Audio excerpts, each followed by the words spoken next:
Hi everybody, what is up? My name is Cass, and today I think I might break your guys' hearts just a little bit. If you have never seen my channel before in the past, I have been keeping animals my entire life. I have pretty much specialized in small animals and exotics. For the most part, I have a very high intense working breed right here. I have a couple special needs cats, I guess is a good way to put it, but for the most part I am pretty much into exotics and small animals and birds. That is what I've for the most part specialized in, and that's actually what I wanted to go to school for, so there's a little snippet there. So I'm very well versed and very experienced in animal care, to the point that I've actually had jobs where it was my sole job. So with that being said, I'm kind of going to break your guys' hearts today because we have more of a serious video. It is a couple days to Thanksgiving today. It is Monday. Thanksgiving is, I think, Thursday.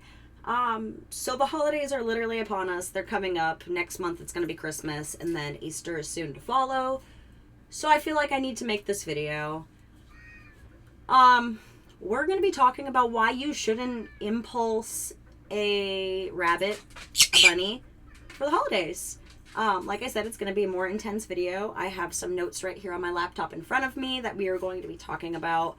And yeah, without further ado, let's just get on into that. Let's get the ball rolling because this is going to be a long one, I think. All right, the first bullet point is that I've pretty much had to divide up a small room in my house just to have her home base, her relax, settle down, good night space. In that space, I've also had to protect cords and parts of the wall and the cabinetry that I didn't expect to have to protect. And that's just because rabbits are very, very intelligent animals, and with them being so intelligent, they always need something to do. But in addition to that, their teeth are constantly growing. So they always need something to chew on, to munch on, just to grind those teeth down. Otherwise, they can get bored, they can get destructive, or if you let their teeth go too long, they can get very, very sick and stop eating. And that can cause something called GI stasis, which is something we'll talk about later in this video. Don't you worry about it. I have a whole health section of this video, basically. So there's that. Another thing is that dander, first off, is a common allergen, but so is hay. And hay is something that they need in their diets every single day, 24 hours a day. You need to have a constant supply of hay for them to eat and munch on and just enjoy 24 hours a day. That's constantly. You need to make sure that they never run out of hay. That's also a common allergen. I'm allergic to alfalfa hay. I learned that when I had my horse back in the day. I am very, very allergic to alfalfa hay, which thankfully isn't an issue right now because she eats Timothy hay. But still, I digress. It's a common allergen, and it can be something that leads you to rehome your animal in the future just because you can't really tell if it's the rabbit dander or if it's the hay. But in addition to that, it is an allergy that can, just cause sneezing, can just cause hives, it can cause hay fever, or it can go all the way to anaphylactic shock. So you really need to take your allergies very, very seriously, because who wants to be sick in their own house all the time? So that's something to consider before getting your rabbit, before even thinking about introducing a rabbit into your household. You need to really see if you're allergic to their food, because that's going to be something that's going to get that rabbit out of your house so quickly. It's ridiculous. I'm just saying. That's where I'm going to leave that. Right. Stepping back into the diet topic, this girl, she's 3 months old and she eats more vegetables than I do. And I know it doesn't look like it, but she does. She eats way more vegetables than I do. And that's kind of the next bullet point that I'm going to talk about. Rabbits have their own monthly budget that you need to kind of account for, but they also have a weekly budget because fresh veggies only stay fresh for so long. And that's something that they do need to eat very regularly. That should be a good portion of their diet. And of course, do your research, figure out what you can source locally to you. It's going to vary depending on where you are in the country. For the most part, my girl eats collard greens, kale, stuff like that, some romaine lettuce very occasionally. And yeah, you really, really need to research your diet, because certain foods that we can commonly eat, or maybe dogs can commonly eat, can actually get them very, very sick. So that is something to always, always, always be concerned about, and also to keep in mind, because veggies aren't cheap these days, especially as we go into the winter months. It's going to be harder to keep these guys growing, and it's going to get more expensive. It always does. I literally have a grocery order coming in right now, being delivered. I'm waiting on it, and veggies are not cheap, my friends. I'm just saying. So that's something to also keep in mind. You're going to be spending your monthly normal budget for their pellets, for their toys, for their bedding, XYZ. But then you're also going to have a weekly budget on their vegetables, which, I mean, if you keep things like birds or bearded dragons, you kind of already have that in mind a little bit. But it's amplified when it comes to rabbits. They have certain things in their diet that are just straight up required, that are staples, and you really can't argue with that. So you need to keep that in mind as well, that they do have quite a particular diet, and their diet can get quite expensive, and it's not just a monthly expense, it's also a weekly expense that you need to consider. So there's that as well. That's a big point that I do need to drop there. So yeah. So the last pointer that I'm going to make when it comes to care, before moving on to the more serious kind of health things, is that since she's pretty much like in our living space, and that's where her home base is, and then she free roams throughout the day when we're home, and she maybe has like an hour or two gap when we're not home, so she's pretty much free roaming all day. She has been known to wake my husband and I up. She thumps early in the morning when all of the lights for all the reptiles and all the plants first turn on, because they're all on timers. So when those turn on, she wants to come out and she starts thumping. Let me tell you, that girl can wake anybody up from a dead sleep. And that is also something to keep in mind if you're going to keep your rabbit in your bedroom or in like a communal space. They're silent in the aspect of they don't really communicate that much vocally, but they do still make noise. They do still have mass, and their legs are very, very powerful, and they can make some very intense noises from their legs. So that's just something to keep in mind. Before you get a rabbit, is you may be woken up a night or two just from them exploring or thumping or getting into things that they shouldn't, because let me tell you, rabbits are mischievous. Very, very mischievous. Oh my God, she's so naughty.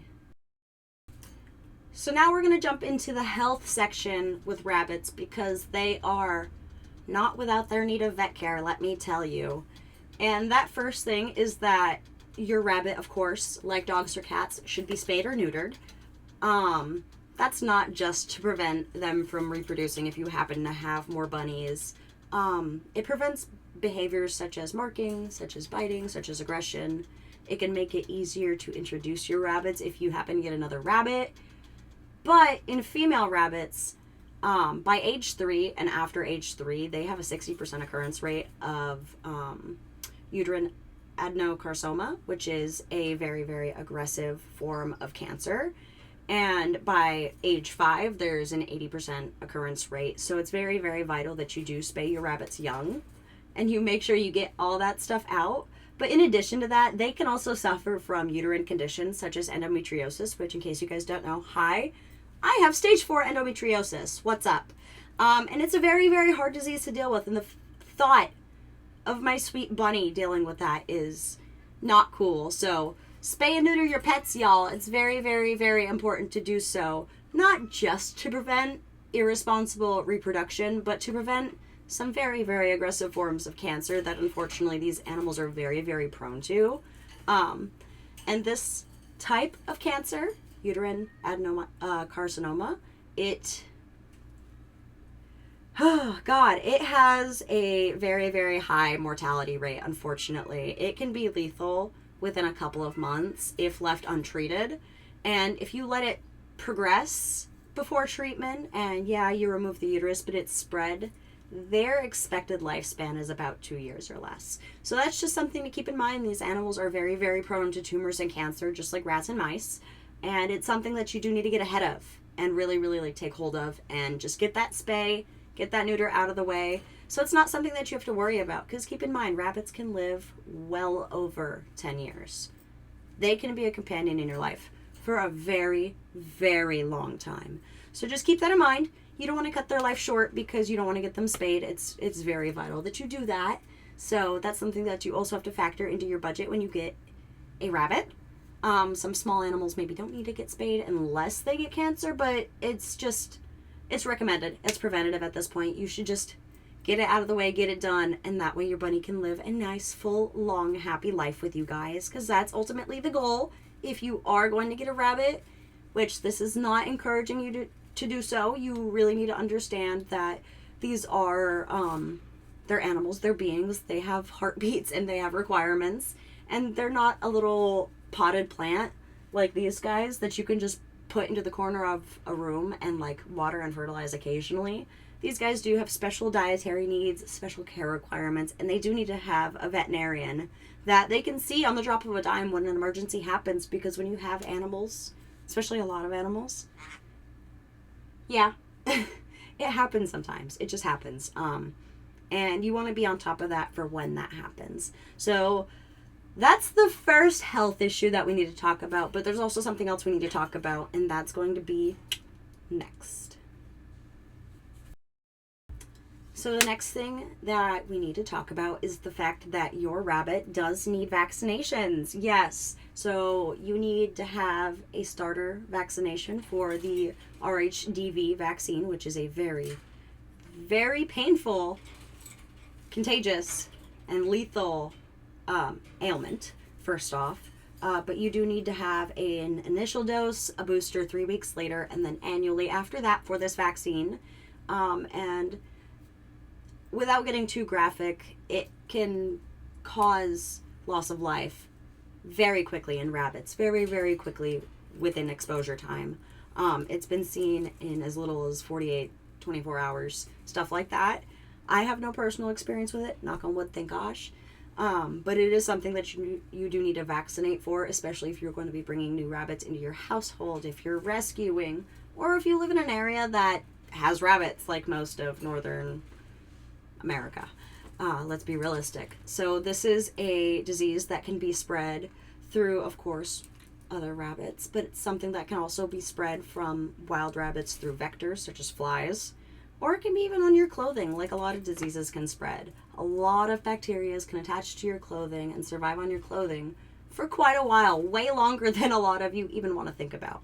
So that's something to put in the back of your mind, that you do need to get your rabbit vaccinated so you don't unknowingly bring something very, very, very contagious and lethal home and have your rabbit pass unknowingly or unexpectedly, especially when there are young rabbits. So that's something to really think about, and you should also find a vet local to you before bringing your rabbit home, just for, you know, your vaccinations. Call to make sure that they have the RHDV vaccine, because in my state, New Hampshire, none of the vets do, so you need to call around. I ended up finding a couple in Massachusetts that do, which is a drive, but it's good to have that before you get your rabbit, especially in the case of maybe there's an emergency and you don't have a local exotics vet near you and you do need to make that drive. So it's something to put in the back of your mind as well. And with that being said, there's one more ailment that is a big kicker when it comes to rabbits. It's a lot more common, and it is something that is pretty preventable on the day-to-day. So let's roll on to that one. Let's talk about that, because it's something that you can make a change today. So without further ado,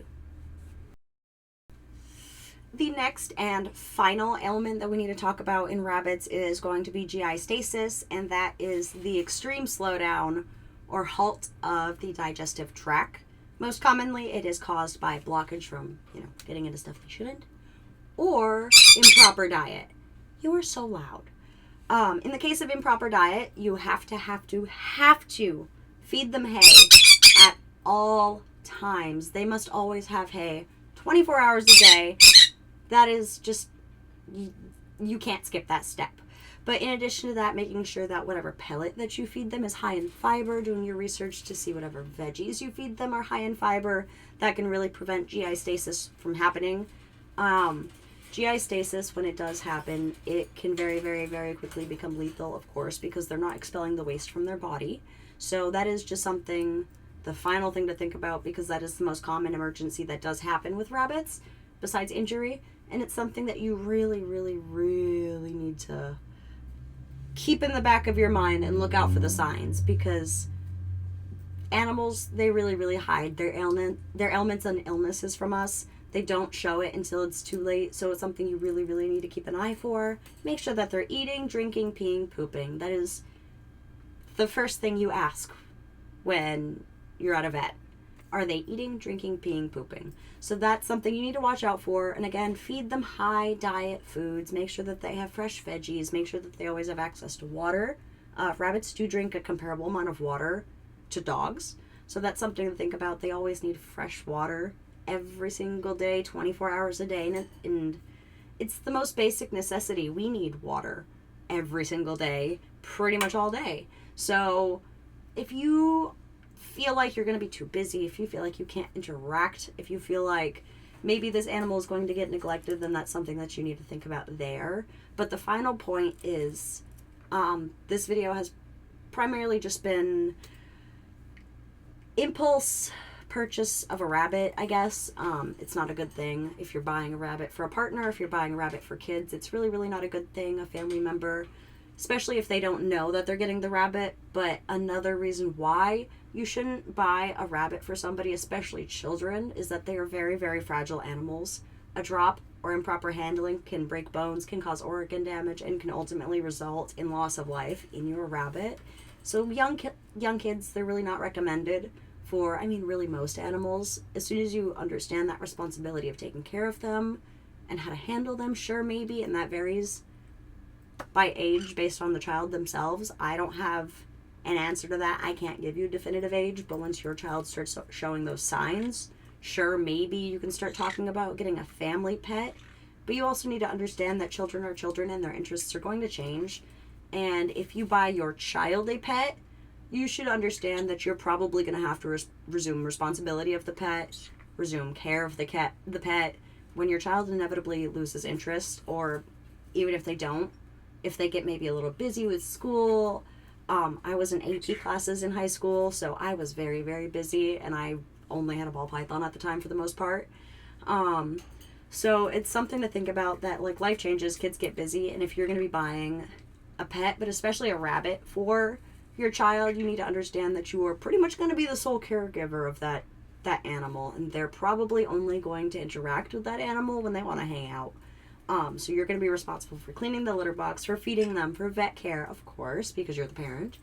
But it's something to put into perspective because, like I was saying, little kids, they don't really understand fully how to handle these animals, and injuries can happen when you improperly handle them, when you just don't take care of them properly. They're rather sensitive. They're more sensitive of the pets that you can get. So that is also something to put into perspective. And, yeah, that's where I'm going to leave that, because I don't have children. Thank you, endometriosis. Appreciate that. So there's that, and it's not something that I personally have to worry about, but I know that rabbits specifically are a very, very common gift to get children, especially during Easter time and during Christmas time. So this is like the hey. Before you do this, without researching at all, hear me out. Listen to a couple of these things that I'm talking about, just so you have it in the back of your mind if you do decide to do this. But if you do decide to do this, and you do decide to bring an animal into your home, understand that this is, like I said, this is an animal. This animal does require special care. It has special needs. It has special diets. It does need to have a vet that it can see at the drop of a dime. And if this is something that you do want to get, understand that these animals can live over 10 years, and that is something that you are going to be taking care of for over 10 years. It's not cool to just buy an animal for a season and then just dump it. It's better that, of course, you take it to a rescue or someone who can take care of it, but it's really not cool to just have an animal for a season and then just kind of toss them like they're trash. It's not really nice, especially when you take into consideration that these animals do have feelings. They do form connections with their people and with the animals in their household. So it's something that you do need to put into perspective, that this is a lifelong commitment for the life of the animal, which can be 10, 15 years in some cases. And in addition to that, these animals can get quite big. They're not always this cute, teeny, tiny little bunny, like I will show you with mine. Sometimes they're 15-pound rabbits, big bunnies that eat a lot of food a day and drink a lot of water a day. And it's something that you really, really, really need to do your research on beyond this video. Do extensive research. Find out exactly what you can feed them for greens, what fruits they can have, how often. And really make sure that you tee up your care before you bring an animal home. I always recommend having the enclosure and their supplies, and even finding a local vet that can take care of the animal in the drop of a dime. You never know if the animal's going to come to you sick. Just find that before you bring the animal home, and that way you're the most prepared for the animal. This is an expensive animal to just bring home. I'm not going to lie to you. They can't live in those pet store cages that you commonly see at Petco and PetSmart and all the other pet stores. Those stupid little wire things with the plastic bins. That's not appropriate. That's not a home for something. They need to be able to run around, play, jump, and just enjoy their space. They need activity. They need to be able to exercise. Otherwise, obesity is a problem and all that kind of stuff. But with that being said, of course, before I go on another rant, do your research and do right by your animals, do right by yourself, and do right by your children. Don't set yourself up for failure. Just do your research. Take everything with a grain of salt. Take notes.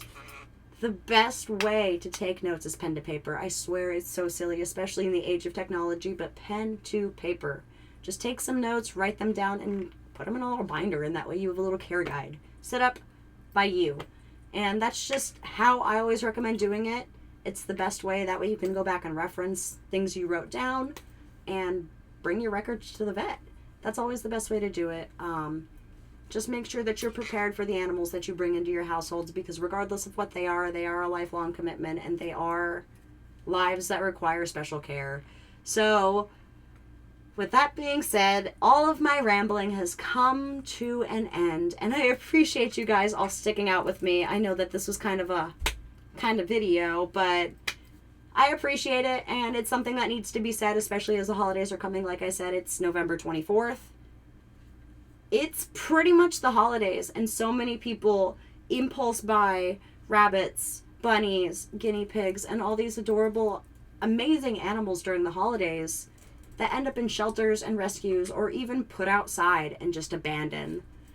There's so many videos on YouTube about it. So please, guys, just do your research, watch some other amazing YouTubers about this, and do right by your animals. I appreciate you guys. Thank you so much for watching. Make sure you hit that like button and please subscribe. I have returned. I've come back. I post so many shorts. So please, please, please hit that subscribe button. We're trying to get to 1,000 subscribers, and appreciate you. Thank you so much for watching, and I hope you have a wonderful day. Bye now.